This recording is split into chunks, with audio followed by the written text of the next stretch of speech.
मौसमी चटर्जी की बेटी के साथ ससुराल वालों ने किया गंदा सलूक। 45 की उम्र में हुई थी पायल की मौत। मुर्दा घर में पड़ा था एक्ट्रेस की बेटी का शव। सालों बाद एक्ट्रेस ने किया बेटी के ससुराल वालों के खिलाफ खुलासा। बेटी को खोने के गम से अभी भी नहीं उभर पाए हैं पिता। मौसमी चटर्जी ने 70 के दशक में अपनी दमदार एक्टिंग से तहलका मचा दिया, लेकिन एक वक्त ऐसा भी था जिससे वो अपनी जिंदगी में कभी नहीं भूल पाएंगी। साल 2019 में अपनी बेटी के मौत के बाद एक्ट्रेस चर्चाओं में बनी। मौसमी की पर्सनल लाइफ को उनकी बेटी के ससुराल वालों ने बुरी तरह उछाल कर रख दिया। बता दें कि एक वक्त पर ये मामला इतना बढ़ा कि एक्ट्रेस के दामाद ने उनके ऊपर गंभीर आरोप लगाए और ये बात कोर्ट तक पहुंच गई। लेकिन अब 6 साल बाद मौसमी ने अपनी बेटी की मौत और उस समय चल रहे विवादों पर खुलकर बात की। बता दें कि मौसमी चटर्जी की बेटी की साल 2019 में डायबिटीज से मौत हो गई।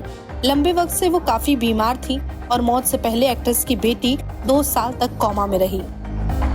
अब हाल ही में इंटरव्यू में मौसमी ने बात करते हुए कहा कि उनकी बेटी की मौत के वक्त उनके ससुराल वालों ने बिल तक भरने से इनकार कर दिया। मैं अस्पताल गई थी जब वो मर चुकी थी। उसे मोर्चरी में रखा गया क्योंकि अस्पताल का बिल नहीं चुकाया गया था। मैंने वो सब बकवास सहन की। आप इन चीजों से सीखते हैं कि इस धरती पर कितने प्रकार के लोग हैं। इतना ही नहीं, एक्ट्रेस ने यह भी बताया कि उनके पति अभी भी अपनी बेटी के मौत से उभर नहीं पाए। इस पर बात करते हुए एक्ट्रेस ने कहा, मुझे नहीं लगता कि मेरे पति पायल की मौत से पूरी तरह उभर पाए हैं। कई बार वो रात को अचानक ही पायल का नाम चिल्लाते हुए उठ जाते हैं। मैं भी इससे उभर नहीं पाई हूँ। ये खालीपन जिंदगी भर रहेगा। हम इस दुख से उभर नहीं पा रहे। जब कोई बच्चा मर जाता है तो कोई भी इससे उभर नहीं पाता। पायल मेघा के प्रति बहुत ममतामयी थी क्योंकि उनकी उम्र में 8 साल का अंतर था। बता दें कि उनकी बेटी पायल के मौत के बाद एक्ट्रेस ने उनके ससुराल वालों पर कई गंभीर आरोप लगाए। इंटरव्यू के दौरान एक्ट्रेस ने बताया कि उनके ससुराल वाले उन्हें उनकी बेटी से मिलने तक नहीं देते थे।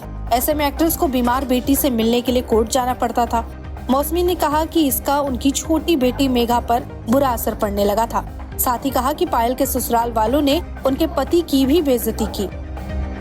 जानकारी के लिए बता दें कि मौसमी की बेटी पायल ने बिजनेसमैन डिक्की सिन्हा से शादी की। मौसमी और डिक्की का परिवार बिजनेस पार्टनर था, लेकिन बिजनेस में नुकसान होने के कारण दोनों परिवार के रिश्ते में खटास आई। उसी दौरान पायल कोमा में चली गई। अब मौसमी ने साल 2018 में दामाद डिक्की सिन्हा के खिलाफ शिकायत दर्ज कराई थी कि वो पायल का ठीक से ख्याल नहीं रख रहे हैं। इस पर डिक्की सिन्हा ने मौसमी के खिलाफ मानहानि का केस दर्ज करवाया और जीत लिया।